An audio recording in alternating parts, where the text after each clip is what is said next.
Hey, Rob Mattacchione is the CEO and board chairman of Novo Integrated. Do you remember that commercial on Saturday Night Live? Oh my God. The affair's been over for 2 years, but I think I'm going to tell my wife anyhow.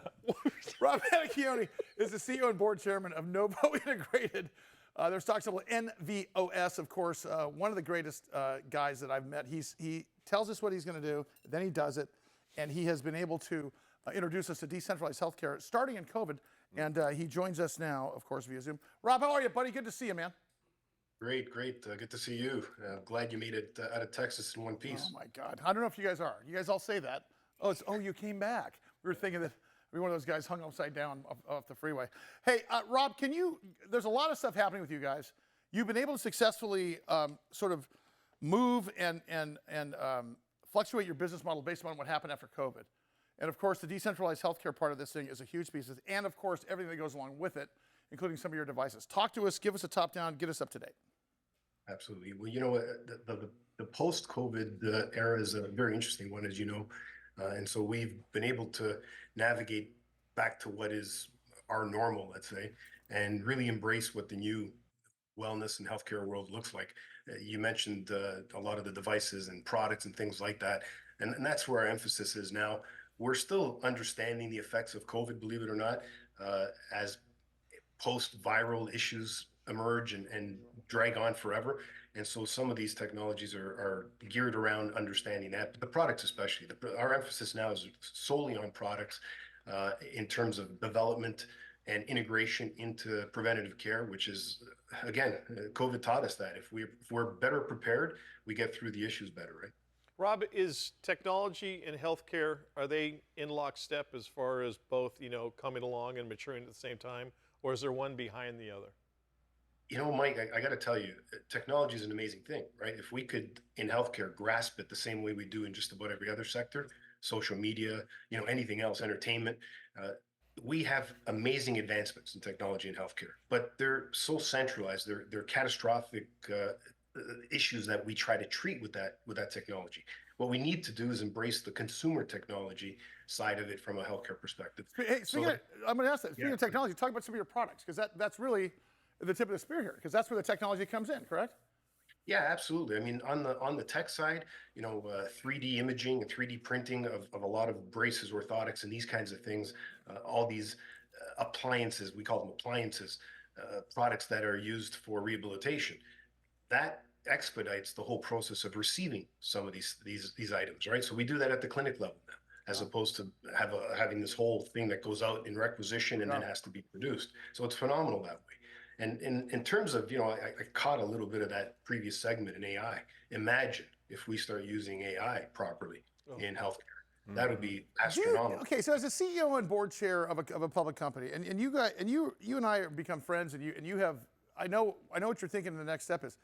Do you actually sit and think about AI? Because I understand the technology, but as I said in the last segment with AP Silverstein, I always appreciate the guys that can take the technology and say, this is how we're going to integrate it into this business model. Yep. Have you obviously thought about it? What does that look like going in the future?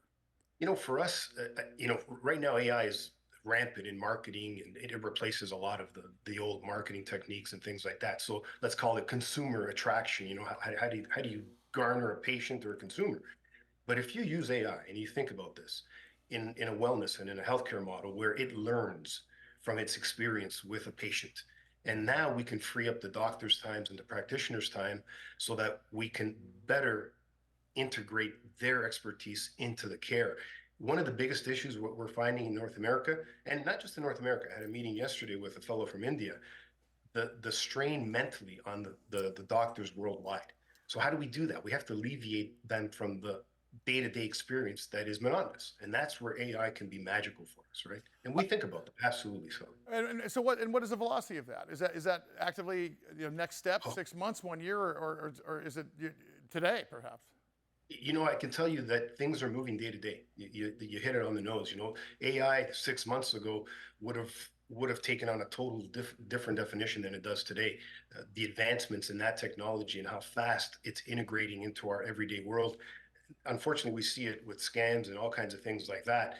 But that same energy is also being put into positive things. And healthcare, we're embracing it. We're gonna make a difference that way, so that we could really create a universal solution. The magic, Sully, is that how do we create a universal healthcare system that really integrates and understands from every facet of every individual on the planet? Can I ask you something? I mean, you managed to survive well through one of the toughest times for healthcare, and of course our economy.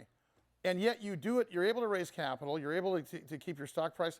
Can you talk about some of the non-dilutive financing? I mean, I know that we don't really talk about that, but it's really interesting because you're getting good at this. Can you a little infotainment here for the folks that don't understand how you guys finance your company and the non-dilutive nature of it? Yeah, we learned the hard way. When we went into the normal markets, it punished us. And when I say us, it punished our shareholders. And so we looked to alternative methodologies that can bring in capital.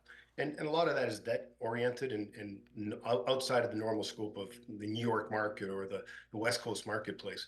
And we look for longer term opportunities, organizations that believe in the overall long vision and give us the tools to succeed within that time frame.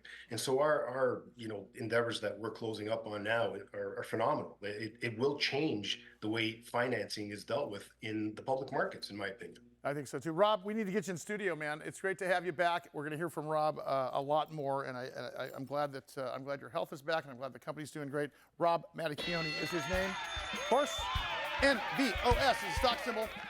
Novo integrated. Mike, they're not behind. Just want to let you know. No, they're not. They're ahead. Good. I love that guy. Coming up next, Mike's recipes for a good post-Valentine's Day weekend, including a Barca lounger and a pair of AI glasses. Cheeto dust. Coming up.